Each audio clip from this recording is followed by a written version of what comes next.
Masala bond ഇടപാടിലെ ED സമൻസിൽ മറുപടി നൽകിക്കൂടെ എന്ന് കിഫ്ബിയോടും ഐസക്കിനോടും ആവർത്തിച്ചിരിക്കുകയാണ് ഹൈക്കോടതി.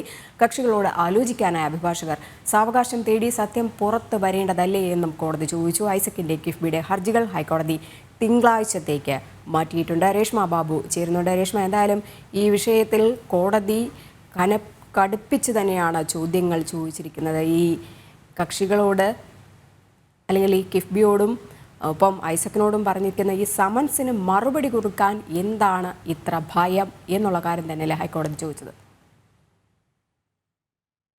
മസാല ബോണ്ട് ഇടപാടിൽ ഇഡിയുടെ സമൻസ് ചോദ്യം ചെയ്തുകൊണ്ട് തോമസ് ഐസക്കിന്റെയും കിഫ്ബിയുടെ ഹർജികൾ പരിഗണിക്കവേ നേരത്തെ തന്നെ ഹൈക്കോടതി പറഞ്ഞതാണ് ഈ സമൻസിന്മേൽ ഒരു മറുപടി നൽകിക്കൂടെ എന്ന്. ഇന്ന് ഈ ഹർജികൾ പരിഗണിച്ച വേളയിലും ഹൈക്കോടതി ഇത് തന്നെയാണ് ആവർത്തിച്ചത്.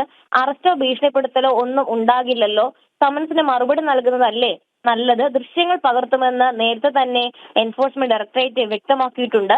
സത്യം പുറത്തു വരാൻ വേണ്ടിയല്ല എന്നും ഹൈക്കോടതിയുടെ ഭാഗത്തു നിന്നും ചോദ്യമുണ്ടായി. അറസ്റ്റും ഭീഷണിയും ഒന്നും ഉണ്ടാകില്ലെന്ന് താൻ ഉറപ്പു നൽകാമെന്നാണ് ജസ്റ്റിസ് ദേവൻ രാമചന്ദ്രൻ വ്യക്തമാക്കിയത്. ഇതിന്റെ അടിസ്ഥാനത്തിൽ ഈ പറയുന്ന കക്ഷികളോട്, അതായത് കിഫ്ബിയോടും ഒപ്പം തന്നെ തോമസ് ഐസക്കിനോടും ഈ അഭിപ്രായം ആരായാൻ വേണ്ടിയിട്ട് സാവകാശം തേടിയിരിക്കുകയാണ് അഭിഭാഷകർ. കിഫ്ബിക്ക് വേണ്ടിയിട്ട് അരവിന്ദ് ദത്താറും ഒപ്പം തന്നെ ഐസക്കിന് വേണ്ടിയിട്ട് സുപ്രീം കോടതിയിലെ മുതിർന്ന അഭിഭാഷകൻ തന്നെയായിട്ടുള്ള ജയ്ദീപ് ഗുപ്തയാണ് ഹാജരായത്. ഇഡിക്ക് വേണ്ടിയിട്ട് അഡീഷണൽ സോളിസിറ്റർ ജനറൽ ARL സുന്ദരേഷും ഓൺലൈനായിട്ട് ഹാജരായിരുന്നു. എന്തായാലും നിലവിൽ ഈ സമൻസിന്മേൽ ഒരു തവണയെങ്കിലും മറുപടി നൽകണമെന്നുള്ള ഒരു നിലപാട് തന്നെയാണ് ഹൈക്കോടതി സ്വീകരിച്ചത്. മാത്രവുമല്ല, യാതൊരു തരത്തിലുമുള്ള ചോദ്യം ചെയ്യലിന്റെ കർക്കശമായുള്ള നടപടികളിലേക്കൊന്നും കടക്കാനല്ല, മറിച്ച് പ്രാഥമികമായിട്ടുള്ള ഒരു വിവരശേഖരണത്തിന് വേണ്ടിയിട്ടാണ് ഇഡി സമൻസ് അയച്ചിരിക്കുന്നത് എന്നുള്ളതാണ് ഹൈക്കോടതി വ്യക്തമാക്കിയിട്ടുള്ളത്.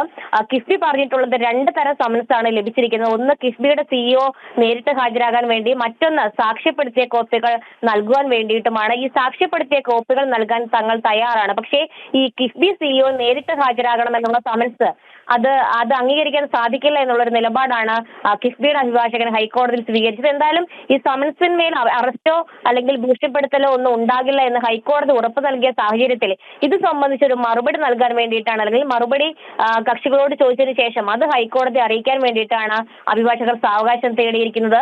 ഈ സിംഗിൾ ബെഞ്ച് നേരത്തെ ഇറക്കിയ ഉത്തരവിന് വിരുദ്ധമായിട്ടാണ് ഇഡി ഇപ്പോൾ നിലവിൽ സമൻസ് അയച്ചിരിക്കുന്നത്. നിയമവിരുദ്ധമായിട്ടുള്ള ഈ സമൻസുകൾ റദ്ദാക്കണമെന്നുള്ള ആവശ്യമാണ് കിഫ്ബിയും ഒപ്പം തന്നെ തോമസ് ഐസക്കും ഹൈക്കോടതിയിൽ ഉന്നയിച്ചിരിക്കുന്നത്. മാത്രമല്ല, ഇഡിക്ക് ഈ അന്വേഷണമായിട്ട് മുന്നോട്ട് പോകാൻ അധികാരപരിധി ഇല്ല എന്നുള്ളൊരു വാദവും തോമസ് ഐസക്ക് ഉന്നയിച്ചിരുന്നത്. പക്ഷേ ഇഡി പറയുന്നത് പ്രാഥമികമായിട്ടുള്ള ഒരു വിവരശേഖരണമാണ്. മാത്രവുമല്ല, ഈ കിഫ്ബിയും ഒപ്പം തന്നെ തോമസ് ഐസക്കും ഈ സമൻസിനോടോ അല്ലെങ്കിൽ അന്വേഷണത്തോടോ സഹകരിക്കാതിരിക്കുന്നത് വലിയ രീതിയിൽ ബുദ്ധിമുട്ടുണ്ടാക്കുന്നുണ്ട്. അത് കൂടാതെ തന്നെയാണ് കിഫ്ബി ഈ അന്വേഷണം നിശ്ചലപ്പെടുത്താൻ ശ്രമിക്കുന്നത് തുടങ്ങിയ വാദഗതികൾ സത്യവാങ്മൂലത്തിലൂടെ ഇഡി അറിയിക്കുകയും ചെയ്തിട്ടുണ്ട്. മസാല ബോണ്ട് കേസിൽ സത്യം പുറത്തു കൊണ്ടുവരേണ്ടതല്ലേ എന്നാണ് ഇപ്പോൾ കോടതി ചോദിച്ചിരിക്കുന്നത്. ഒപ്പം ഇഡി സമൻസിൽ മറുപടി നൽകിക്കൂടെ എന്ന് കിഫ്ബിയോടും മുൻ ധനമന്ത്രി തോമസ് ഐസക്കിനോടും ആവർത്തിച്ചിരിക്കുകയാണ് കോടതി. വിശദാംശങ്ങൾ നൽകുകയായിരുന്നു രേഷ്മ ബാബു.